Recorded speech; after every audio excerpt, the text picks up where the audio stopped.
Since the car's inception, Americans have loved to fix them. It's been in our blood since the dawn of what? The Model T? Not only does knowing how to turn a wrench save us a penny when it comes to making repairs, it also helps us understand how our vehicles work.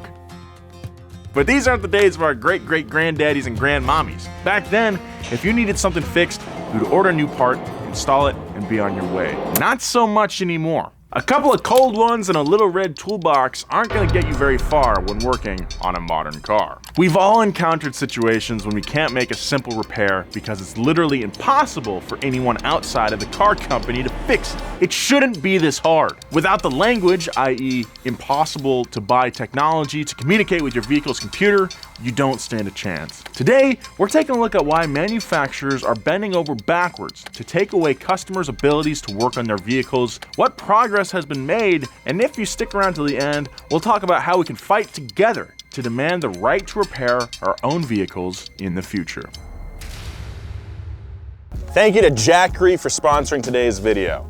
This is the Jackery Solar Generator 1500. Weighing in at just over 35 pounds, it's designed to give you all the power you need, handling a massive 1800 watt hours of capacity with 7 port options. I'm talking 3 120 volt AC outlets, 2 USB-A ports, a USB-C port, as well as a standard 12 volt car port. And with this bright LCD display, you'll have no problem tracking every input, output, and battery reading. And when you're out shooting in the middle of nowhere like we are, it's perfect for keeping things running like camera batteries and cell phones. It can even power bigger items too, like a full-size fridge. But this isn't your dad's loud gas-chugging generator. You can charge it up with home outlets, your vehicle's car ports, or if you're really off the grid, you can use the big old fireball in the sky, which I'm not gonna look at. That's right, you can charge this thing using Jackery's 100 watt Solar Saga panels equipped with their Solar Peak technology. They're designed to maximize power extraction, allowing you to charge the battery from 0 to 80% within 4 hours. Very impressive. So stop using that noisy old gas generator and make the switch to electric today by clicking the link in the description below. Now let's power back to the show. From iPhones to John Deere tractors, Xbox to Facebook, right to repair has become a blazing hot issue in industries around the world. Simply put, right to repair requires original equipment manufacturers to provide consumers and independent businesses the same access to repair documentation, diagnostics, tools, service parts, and firmware as their authorized repair providers. Think about going to an Apple store versus going to the guy down the street that has the iFix cracked iPhone screens, or even trying to order the parts yourself. Now, I don't have to tell you that right to repair is also a huge deal in the auto industry. Not only are we dealing with complex computer systems today, but we often can't even access the gosh dang things because of stuff like impossible to remove engine shrouds and lack of specialty tools. Anyone ever tried servicing their BMW i8 by themselves? How'd that go? Not very well, did it? The reason this has turned into such a poop storm in recent years is because many of the biggest companies in the world want to limit our access. But why? OEMs say that sharing their repair information will diminish quality, tarnish their reputations, and risk copyright infringements. They've also argued that consumers could damage the product or hurt themselves if they attempt to hack these new computer systems. As a result, even if a customer wanted to try to fix their ride, many manufacturers void warranties if they get even the slightest whiff of any outside maintenance. What is that, an oil change? On the other side, independent repair shops and consumers argue that automakers are keeping this information from us because of one reason: money. I would pull cash out of my wallet, but I don't have any. Companies want to protect their authorized providers and force us to pay for repairs. Needless to say, independent repair shops and consumers are fed up and want the government to force manufacturers to share their product information with the general public. Time for some good old-fashioned American politics. Get those papers in line. We gotta talk to the ambassador. That's a worse idea than J.D. Salinger going on vacation. Blah, blah, blah. Some reference to playwrights, I don't know. We have to go way back to 1990 to understand how the right to repair battle began. That year, Congress passed the Clean Air Act Amendments Bill, which required all vehicles built after 1994 to contain a computer system to track emissions. You may know it as OBD1. For the first time, manufacturers were working with rare, expensive technology that the common man had absolutely no access to. Advocacy groups for independent repair shops knew this was going to be an issue, so they made sure that the 1990 bill also said that manufacturers had to share the new emissions technology with consumers. The problem was that as the decade went on, technology rapidly developed, and new vehicles began to rely on their computers for a hell of a lot more than just emissions tracking. Traditional diagnostics went out the window. Throttle by wire, steer by wire, everything was now controlled by the ECU, or at least linked to it. And that meant that if your engine light came on, it was vague and you didn't know what was wrong with it. You needed to pay someone to plug in their scanner because cheap OBD scanners weren't available at the time. Repairing vehicles was now a high-tech operation, and there was no law requiring car companies to provide the necessary intel for computer-based repairs to anyone on the outside. Do you see how this could be a problem? By the time the 2000s rolled around, consumers had had enough. Right to repair was considered at the federal level for years, but it wasn't until 2012 that any real progress was made. That year, Massachusetts passed the Right to Repair bill, which meant that finally, car companies were required to provide independent shops the same technology that their authorized providers were given. Hallelujah.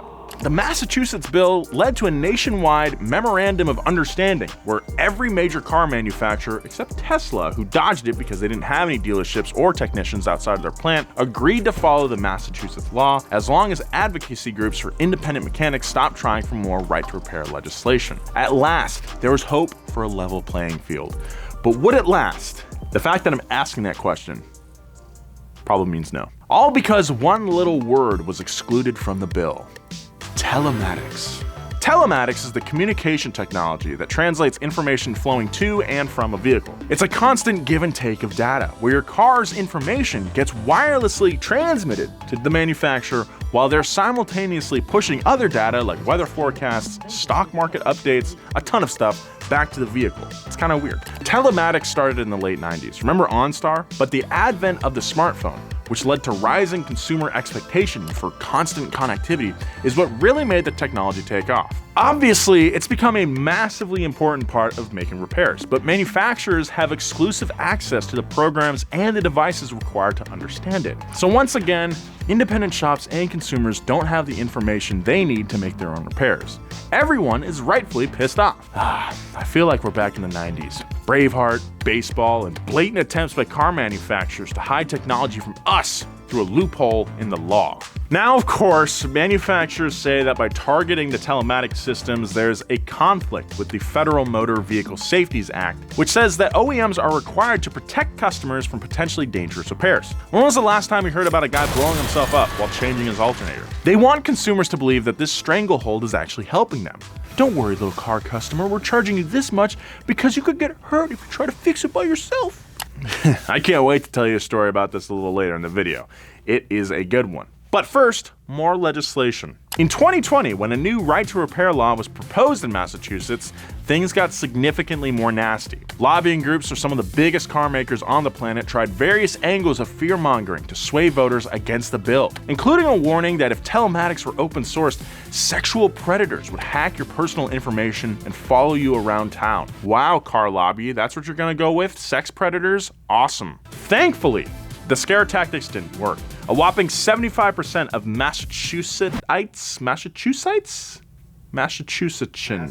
Massholes once again voted for landmark legislation. Well done. This time by specifically targeting telematics and requiring automakers to provide an open source system beginning in 2022. I say good on you, Bay Staters. Good job. Another step in the right direction is that in July of this year, the president signed an executive order which encouraged the Federal Trade Commission to consider beefing up their anti-competitive restrictions. And soon after, the FTC voted to increase their efforts to punish companies who violate right to repair laws. Hey, that sounds pretty good. But I sense another problem.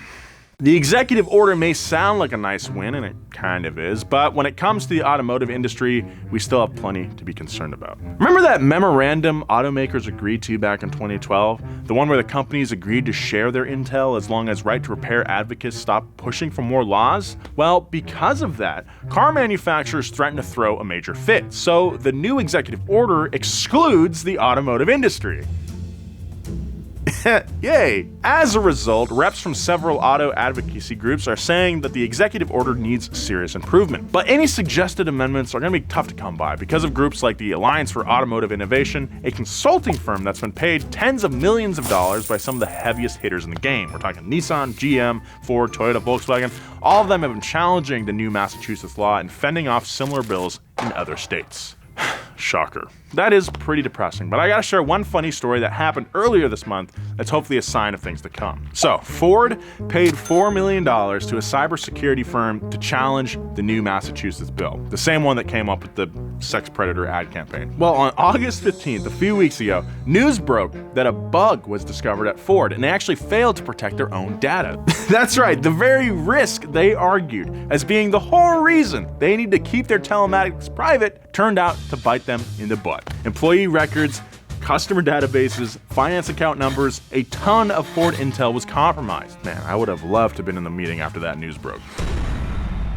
All of this legal stuff, money, and politics makes you wonder if this is just going to keep happening. Will technology continue to develop so quickly that this gap in repair capabilities grows even wider? Will ordinary people ever have the opportunity to work on their own cars again? Look, it's obvious that the line between cars and computers is going to become more and more blurred in the coming years. We all want faster, newer, cooler vehicles, and with new car sales at an all-time high, the issues concerning right to repair clearly aren't stopping us from buying them. We can't help ourselves, but that doesn't mean that manufacturers shouldn't be held accountable or that there's nothing consumers can do about it. Throughout this glorious history lesson, we've learned that legislation is often decades behind when addressing these problems. The new Massachusetts law and the executive order will hopefully lead to more progress nationwide, but that's only going to happen if politicians and state governments propose new bills in the first place. This is where we actually do have some power. We might not be able to work on our cars anymore, but by God, we could still vote. Democracy. Contact your representatives at both the state and federal level and let them know that you want to control how your vehicle's data is used and by whom. Remind them that many of these all-American companies ironically have some very un-American takes on repair laws. You know who you are. The big takeaway, as usual, is that we gotta make our voices heard. You know I love bugging state government officials, so go do it for yourself as well. I gotta give a big shout out to Louis Rossman. He's a right to repair activist and has a great YouTube channel where he breaks down right to repair laws across a bunch of different industries. I got a boatload of information from his videos, and if you want to learn more about this topic, I can't recommend his channel enough. Check him out. I'll leave a link down in the description to Louis's channel. New shirt alert. That's stupid.